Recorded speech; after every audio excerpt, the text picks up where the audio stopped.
What's going on, everybody? Welcome back to the channel. So today is going to be part 2 of the Subaru head gasket job.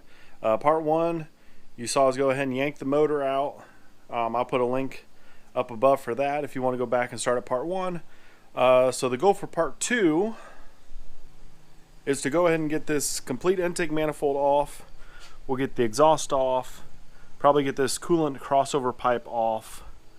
I'll retake off the AC bracket. Pretty much get it to where it's just heads, valve covers, and the block halves, pretty much the, I guess in Subaru world, long block. Minus the timing will still be on that. It'll be part 3. We'll be removing all the timing. So without further ado, let's get to it. Alright, first thing we're going to do before we start working on the stuff up top, we're going to drain the oil out since we didn't do it before we pulled the motor. It's a 17mm socket. Maybe.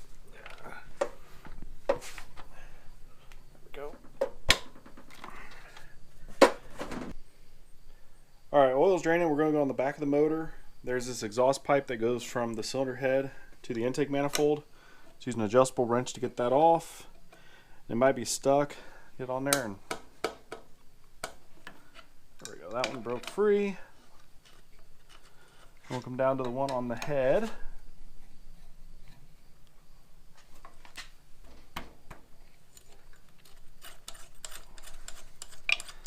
Screw these all the way.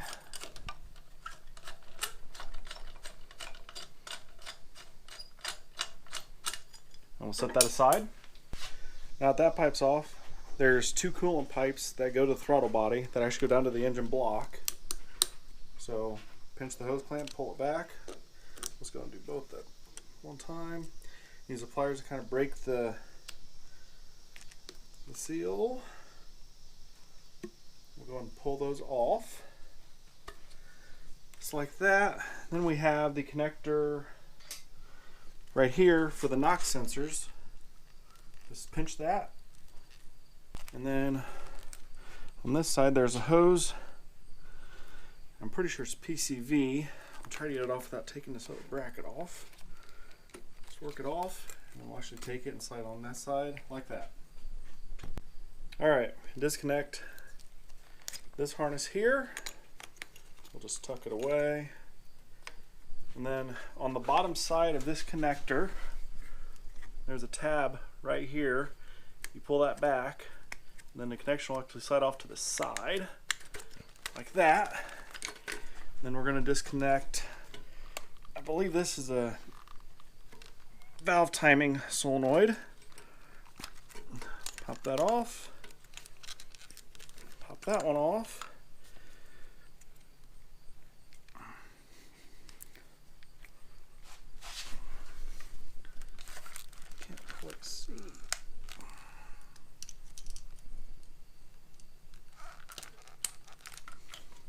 There we go. And pop that one off. Alright, now we're going to disconnect cylinders 1 and 3 plug wires from the cylinder head. We can just kind of set them up out of the way. And we're going to disconnect both oxygen sensor connectors. That one there. That one there. You don't have to drop your wrench, it might help, but then there's a 12mm bolt holding this bracket on. And it should, once you break it free,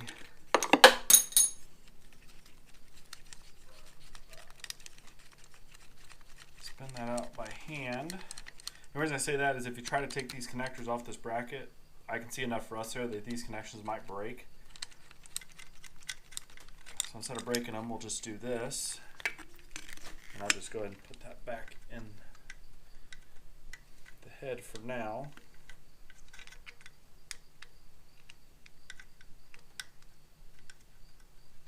Alright. Alright, now we're on the front of the motor. We're going to disconnect the crank sensor, the oil pressure sensor, and the coolant temp sensor.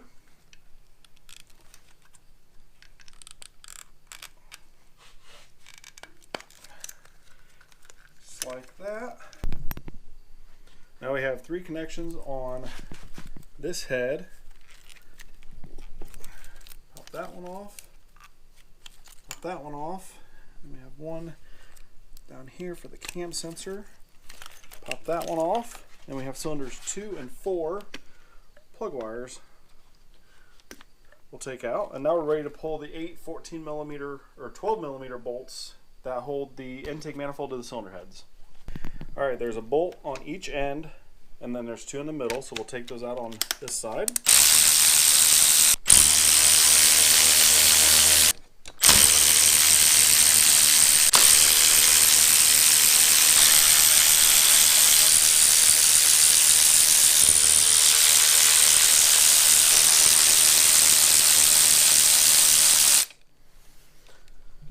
All right, if we did our job right, knock more shit over.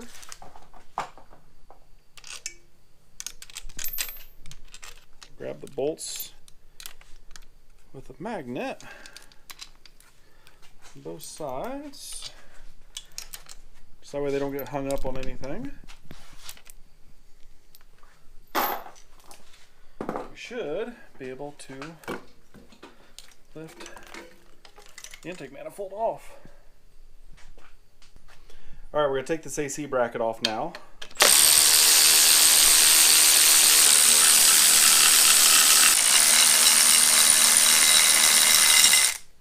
Just like that.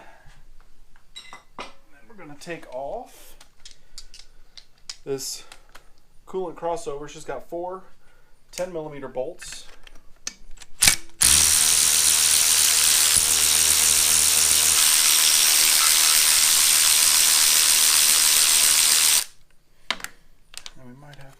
It'll pop off just like that. All right, now we're gonna take the exhaust manifold off. There's 3 14 millimeter nuts on each side.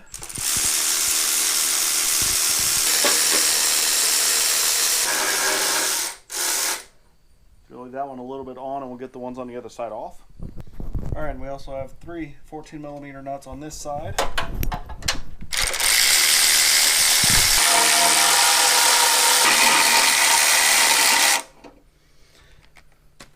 And then now we'll have to lift it and take them off, and then you might need a hand to get it off all the way.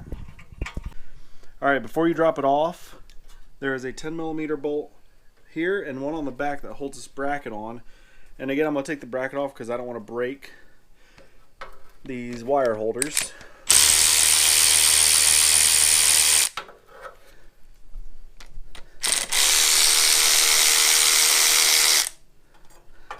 Once those are off, the wires will hang out of the way.